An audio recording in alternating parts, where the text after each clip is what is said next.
Hi everyone, hi chipmunks. I hope you enjoyed the video yesterday of seeing how our eggs are doing in the incubator. I'm so excited that they'll hatch in about 10 days, I think, 10 more sleeps and we'll have some chickens. So I thought we'd finish our book we started last week, and I have an art project for you as well. Do you remember our books, Where Do Chicks Come From? And the last page we got to, do you remember the hen was turning the eggs over to make sure, do you remember Johnny told us to make sure that the chick doesn't stick to one side of the egg? So Johnny turns ours, do you remember how many times a day?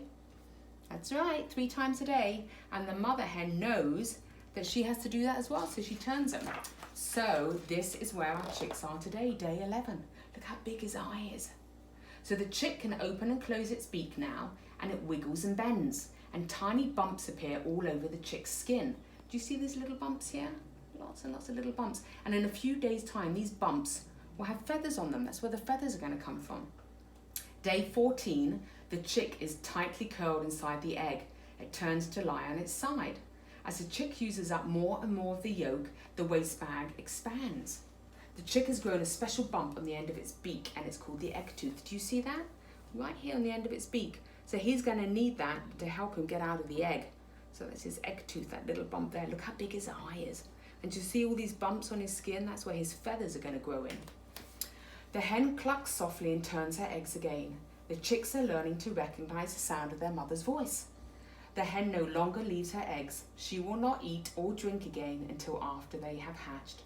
What a good mummy, right? Looking after her eggs. Look how big our chick is now. Do you see all the feathers where those bumps were?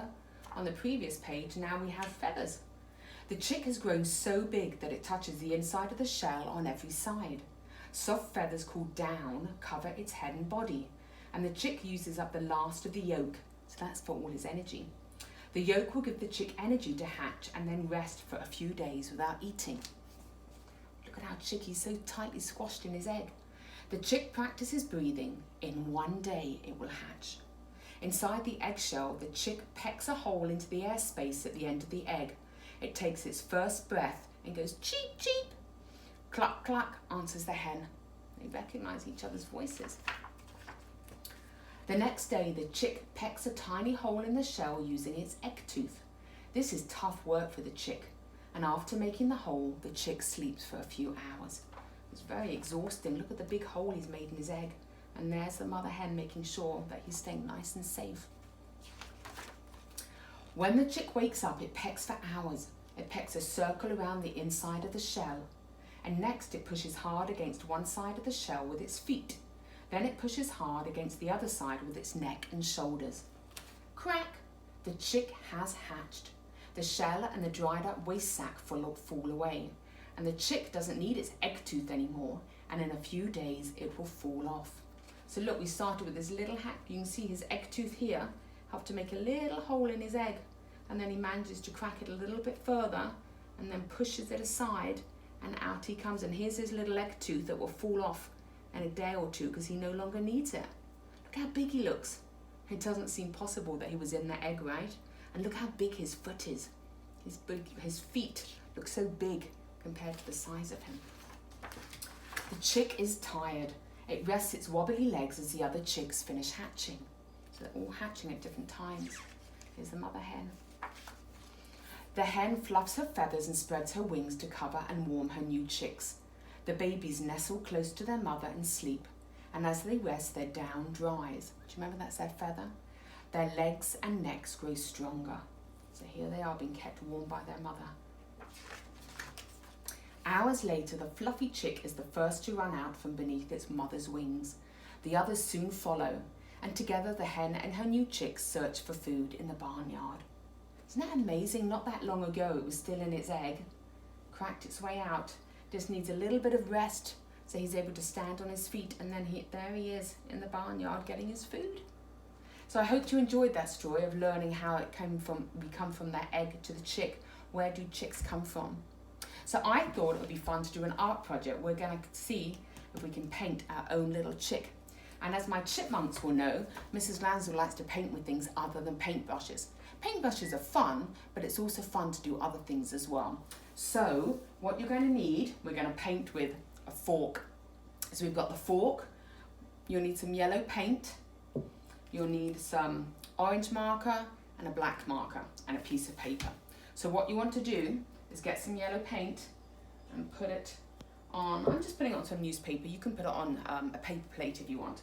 So you're going to dip your fork in the yellow paint like this, make sure your prongs are covered with the yellow paint, and then you're going to get your piece of paper and you're just going to scratch that paint off, dip it in again.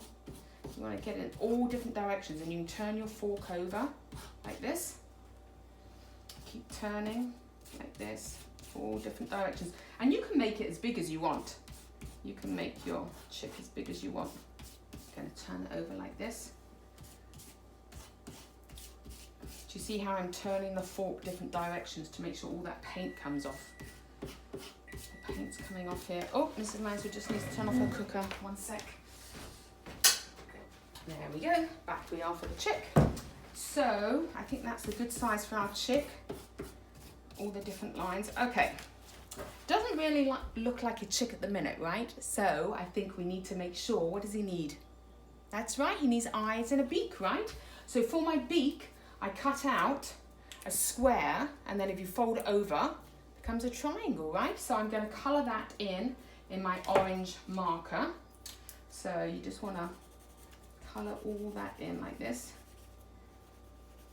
both sides, and then open it up so you've got orange on the inside as well.